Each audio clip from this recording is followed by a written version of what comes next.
श्री स्वामी समर्थ। जय जय स्वामी समर्थ। स्वामींचं नाव घेऊन मी या व्हिडिओला सुरुवात करते। आपल्या पतीच्या दीर्घायुष्यासाठी आणि अखंड सौभाग्यासाठी स्त्रिया वटसावित्रीचे व्रत करतात। हिंदू धर्मात वटपौर्णिमेला विशेष महत्त्व आहे। जून महिना सुरू झाला की पावसाला सुरुवात होते। हिंदू धर्मानुसार मराठी महिन्यात अनेक सण उत्सव सुरू होतात। ज्येष्ठ महिना आला की स्त्रियांना वेध लागतात ते वटपौर्णिमेचे। आणि यंदा ही वटपौर्णिमा 21 जूनला साजरी होणार आहे। वटपौर्णिमेला वटसावित्री या नावाने देखील ओळखले जाते। या दिवशी स्त्रिया मनोभावे उपवास करतात आणि वडाच्या झाडाभोवती फेऱ्या मारून पतीच्या दीर्घायुष्यासाठी प्रार्थना करतात। 7 जन्म हाच नवरा मिळू दे असे वचन देखील मागतात। पौराणिक कथेनुसार सावित्रीने यमराजाकडून तिच्या पतीचे अर्थात सत्यवानाचे प्राण परत आणले होते। त्यामुळे दरवर्षी ज्येष्ठ महिन्यातील शुक्ल पक्षातील पौर्णिमा तिथीला वटसावित्रीचे व्रत करतात। तसेच आपल्या पतीच्या दीर्घायुष्यासाठी सुद्धा व्रत हे केलं जातं। धार्मिक मान्यतानुसार वडाच्या झाडामध्ये ब्रह्मा, विष्णू आणि महेश या त्रिदेवांचा वास असतो। वडाच्या झाडाखाली सावित्रीने आपल्या पतीला पुन्हा जीवनदान दिले होते। वडाचे झाड हे धार्मिकरित्या जितके महत्त्वाचे आहे तितकेच शास्त्रात सुद्धा त्याचं महत्त्व आहे। वडाचे झाड हे 100 वर्षापेक्षा जास्त काळ जगतं। त्यामुळे स्त्रिया वडाच्या झाडाला पूजतात आणि म्हणूनच आपल्याला वटपौर्णिमेच्या दिवशी आपल्या पतीवरनं ही एक वस्तू ओवाळून टाकायची।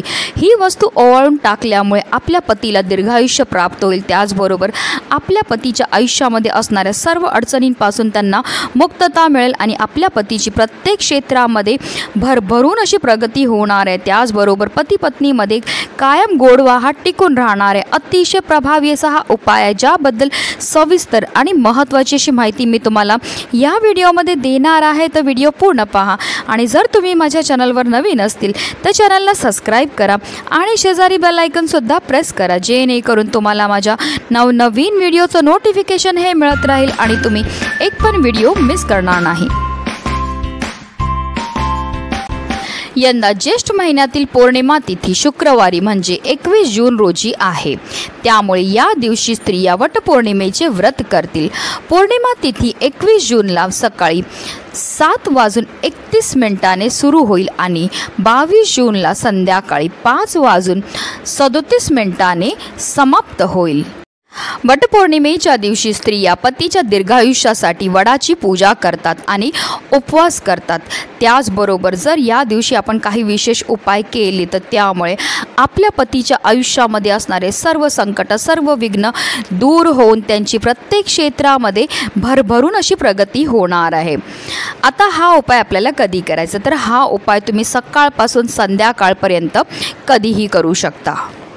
वटपौर्णिमेच्या दिवशी सुवासिनींनी पहाटे लवकर उठून स्नान करावे। स्नान केल्यानंतर वटपौर्णिमेच्या व्रताचा संकल्प करावा आणि नवे वस्त्र किंवा पिवळ्या रंगाची साडी परिधान केली तरीही चालणार आहे। त्यानंतर 16 शृंगाराने साज करावा।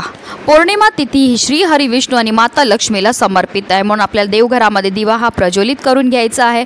श्री हरी विष्णू आणि माता लक्ष्मीची विधिवत पूजा करायची। त्याचबरोबर तुळशीची सुद्धा पूजा आपल्याला करून घ्यायची आहे आणि त्यानंतर आपल्याला वडाची पूजा ही करायची आहे। वडाची पूजा करून आल्यानंतर लगेचच तुम्ही हा उपाय करू शकतात किंवा काही कारणास्तव तेव्हा तुम्हाला करणं शक्य झालं नाही तर तुम्ही संध्याकाळी सुद्धा हा उपाय जो आहे तो करू शकतात। तर ह्या उपायाकरता आपल्याला एक पूजेचं ताट तयार करायचं आहे। सगळ्यात पहिला त्या ताटामध्ये आपल्याला एक दिवा लागणार आहे।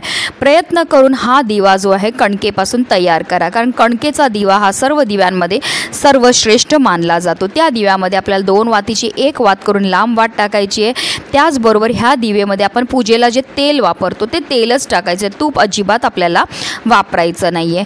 त्याचबरोबर आपल्याला मूठभर तांदूळ हे लागणार, पण हे तांदूळ जे आहेत ते तुम्हाला अखंड घ्यायचे आहेत. एकही दाणा त्या तांदळामधला तुटलेला नसावा. अक्षदा म्हणतात तशा अखंड अक्षदा आपल्याला त्या ताटामध्ये घ्यायच्या आहेत. त्याचबरोबर आपल्याला थोडंसं कुंकू घ्यायचं आहे, त्यामध्ये थोडंसं पाणी टाकून त्याचं गंध तयार करायचं आहे.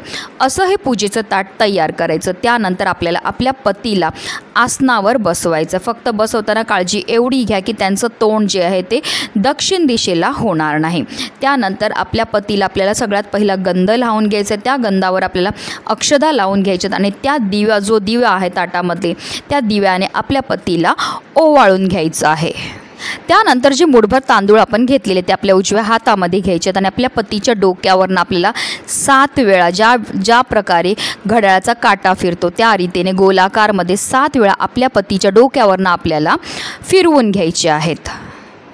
आता जर तुमच्या घराजवळ वडाचं झाड असेल तर हे उतरवलेले जे तांदूळ आहेत ते त्या वडाच्या झाडाला जाऊन अर्पण करा. आता काही कारणास्तव तुमच्या इथे वडाचं झाड जवळ नसेल तर तुम्ही कोणत्याही झाडाखाली ते तांदूळ टाकून द्या, जेणेकरून तिथे असणारे पशुपक्षी किंवा गाय किंवा इतर कोणतेही कीटक आहेत ते तांदूळ खाऊन टाकतील. त्याचबरोबर हा जो कणकेचा जो दिवा आहे तो दिवासुद्धा आपल्याला वडाच्या झाडाजवळ नेऊन ठेवायचा. आता काही कारणास्तव तुमच्या घराजवळ वडाचं झाड नसेल तर तुम्ही हा जो दिवा आहे तो तुळशीजवळ ठेवला तरीही चालणार आहे. अतिशय प्रभावी असा हा उपाय केल्यामुळे आपल्या पतीच्या आयुष्यामध्ये असणारे सर्व संकट, सर्व विघ्न, सर्व दोषांपासून मुक्तता मिळते आणि मुख्य म्हणजे पती पत्नीमध्ये असणारा गोडवा हा कायम टिकून राहतो. हा उपाय आपल्याला वर्षातनं फक्त एकदाच करता येतो, म्हणून प्रत्येक सुवासिन स्त्रीने हा उपाय जो आहे तो करायचा. फक्त तुम्हाला एक गोष्टीची काळजीही घ्यायची आहे की वडाच्या झाडाची पूजा करून आल्यानंतरच तुम्हाला हा जो उपाय आहे तो करायचा आहे. म्हणूनच व्हिडिओ जास्तीत जास्त लोकांपर्यंत शेअर करा, जेणेकरून प्रत्येकाच्या आयुष्याचं कल्याण हो. ही स्वामीचरणी प्रार्थना. श्री स्वामी समर्थ. जय जय स्वामी समर्थ.